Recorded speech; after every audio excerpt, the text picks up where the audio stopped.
আমরা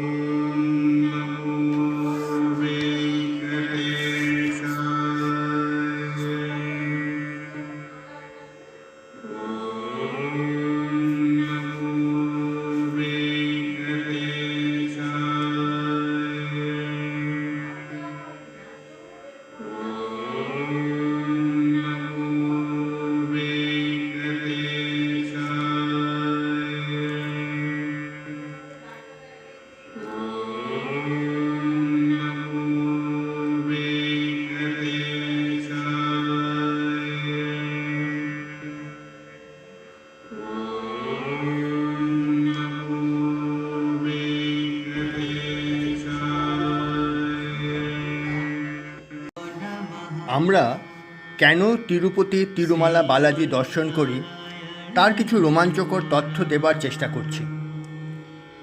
এই তিরুমালার ভেঙ্কটেশ্বর ভগবান স্বয়ংশম্ভু। ভগবান ভেঙ্কটেশ্বর কলিযুগের ভগবান বলা হয়। তিনি সাক্ষাৎ বিষ্ণু। এটি সবচেয়ে ধনী মন্দিরের একটি। চোখ বন্ধ থাকে কারণ চোখ থেকে কসমিক এনার্জি নির্গত হয়।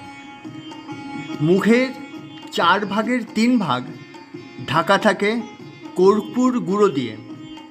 মধ্যখার লাইন কস্তুরী দিয়ে করা হয়। এটি কিন্তু শ্বেত মৃত্তিকার নমম নয়। বলা হয়ে থাকে একদিন তিনি গরুর দুধ খেয়ে ফেলেছিলেন, সেই জন্য রাখাল আঘাত করে। সেই ব্যথা নিবারণের জন্য কর্পূর ও কস্তুরী লেপন করা হয়। 23 কিলোমিটার দূরে একটি গ্রাম আছে যেখানে কারো প্রবেশ নিষিদ্ধ। প্রতিদিন এই গ্রাম থেকে আসে ফুল, ঘি, মাখন, ফল ইত্যাদি। এত ফুল আসে কী করে তাও রহস্যজনক। বালাজির চুল সত্যিকারের, ইহা মসৃণ ও সিল্কি। এই চুল নীলাদেবীর দান করা চুল। বালাজির সামনে একটি মাটির প্রদীপ আছে, এটি কখনো নেভে না। মূর্তির পিছনের দেয়ালে কান পাতলে সমুদ্র গর্জন শোনা যায়। মূর্তিটি সবসময় ঘামে ভেজা থাকে। মন্দিরে একটি কুয়ো আছে, বোমমালা বাঁধি।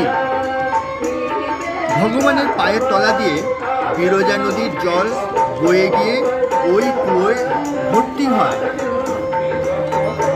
বাল্যকালে ভেঙ্কটেশ্বরকে লাঠি দিয়ে আঘাত করা হয়েছিল।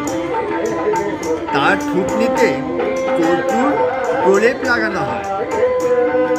ভগবানের হৃদয়ে মা লক্ষ্মী বিরাজমান, সেই কারণে নিচে ধুতি ও ওপরে শাড়ি পরানো হয়।